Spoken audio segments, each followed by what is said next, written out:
नमस्कार मित्रों, अनंत कथा सागर चैनल में मैं डॉक्टर आदित्य पाराशरी आपका एक बार फिर स्वागत करता हूं और महाभारत पूर्व एक कथा और लेकर आया हूं। ये कथा है महातेजस्वी रुरु के चरित्र को लेकर। पूर्व काल में, पुराने समय में एक स्थूलकेश नाम से प्रसिद्ध महर्षि हुआ करते थे, जो समस्त प्राणियों के उपकार में लगे रहते थे।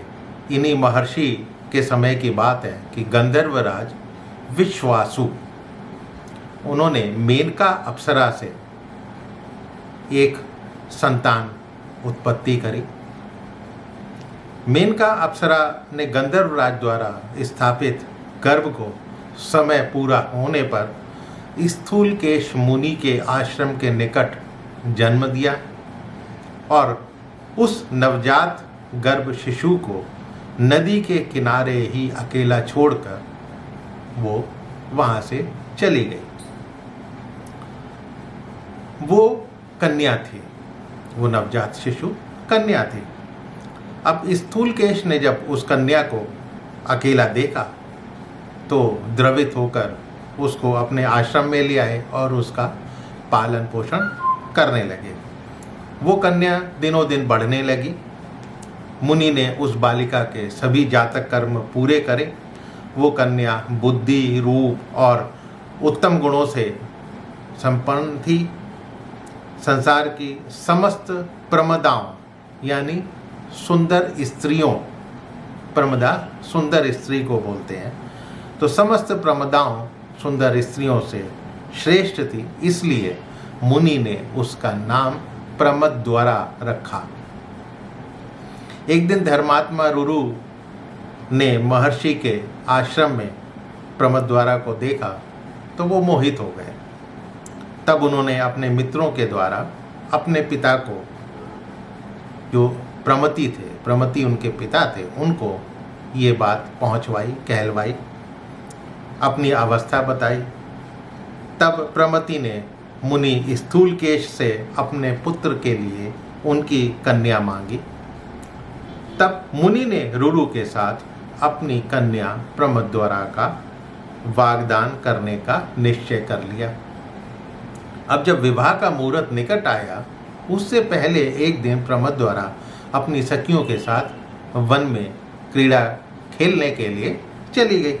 वहाँ पर अज्ञानतावश उसका पैर एक सर्प पर पड़ गया और उस सर्प ने बड़े जोर से उस कन्या के अंग में अपने विष भरे दांत गड़ा दिए। सहसा वो पृथ्वी पर गिर पड़ी और प्राण शून्य हो गई। अब रुरु सहित कई मुनि वहां पर पहुंचे और उसकी दशा देखकर रोने लगे। रुरु वहां से अलग जाकर जब आर्तनाद कर रहे थे, बहुत बुरी तरह से रो रहे थे और अपनी प्रिया के जी उठने की कामना कर रहे थे, तभी एक देवदूत वहां पर आ गया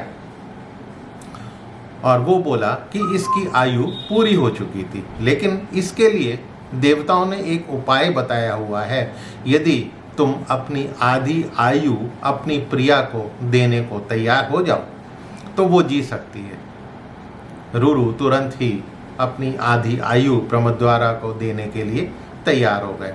तब वो देवदूत धर्मराज के पास जाकर बोले कि धर्मराज, रुरु की भार्या प्रमद्वरा मर चुकी है। यदि आप मान जाएं तो रुरु की आधी आयु से वो जीवित हो जाए। तो धर्मराज बोलते हैं, यदि तुम ऐसा ही चाहते हो तो रुरु की आधी आयु से संयुक्त होकर प्रमद्वरा जीवित हो जाएगी। धर्मराज के ऐसा कहते ही वो सुंदरी कन्या प्रमद्वरा जीवित हो गई। ऐसा लगा कि जैसे वो सोते सोते अचानक उठ खड़ी हुई हो। तब रुरु के पिता और महर्षि स्थूलकेश ने उन दोनों का विवाह कर दिया। अब विवाह के बाद रुरु ने सर्पों के विनाश का निश्चय कर लिया था। सर्पों को देखते ही वो क्रोध में डंडे से यथाशक्ति प्रहार करते थे ताकि सांप मर जाए।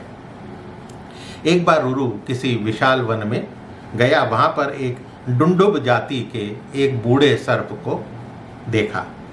उसे देखते ही रुरु को क्रोध आ गया और एक बड़ा सा डंडा लेकर मारने चल दिया। तब वो डुंडुब मनुष्य की बोली में बोला कि तपोधन, आज मैंने तुम्हारा कोई अपराध तो किया नहीं है, मैंने तो तुम्हें कोई तंग नहीं किया, ना मैंने काटने को ना पुकारा है, मैं फिर मुझे क्यों मार रहे हो?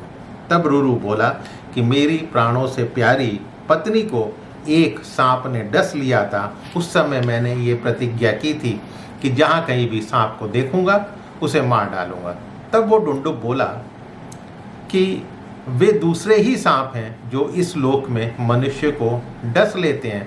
सांपों की आकृति मात्र से ही तुम्हें डुंडुबों को नहीं मारना चाहिए। मेरी आकृति सांप जैसी है, लेकिन मैं सांप नहीं हूँ, मैं विषैला नहीं हूँ, वो और हैं। तो सांप की आकृति के कारण ही मुझे मार डालो, ये तो उचित नहीं है। ये बात रुरु ने उसे जब देखा बोलते हुए, तो रुरु की समझ में आया, हो सकता है ये कोई ऋषि मुनि ही हो। तब उससे पूछा कि तुम इस विकृत सर्प योनि में हो कौन? वो बोला, मैं पूर्व जन्म में सहस्त्रपाद नाम का ऋषि था, किंतु एक ब्राह्मण के श्राप से मुझे सर्प योनि में आना पड़ा है। रुरु ने पूछा, उस ब्राह्मण ने तुम्हें श्राप क्यों दिया था? तुम्हारा ये शरीर किस समय तक ऐसा रहेगा? तब उस डुंडुब ने कहना शुरू करा, पिछले जन्म में एक खगम नाम का ब्राह्मण मेरा मित्र था। तब वो बोले, होते हुए भी वो बहुत कठोर वचन बोलता था। एक दिन मैंने खिलवाड़ में ही कुछ तिनकों का घास फूस का सांप बनाकर उसे डरा दिया। वो भय से मूर्छित हो गया और जब होश में आया तो उसने मुझे क्रोध में एक श्राप दिया।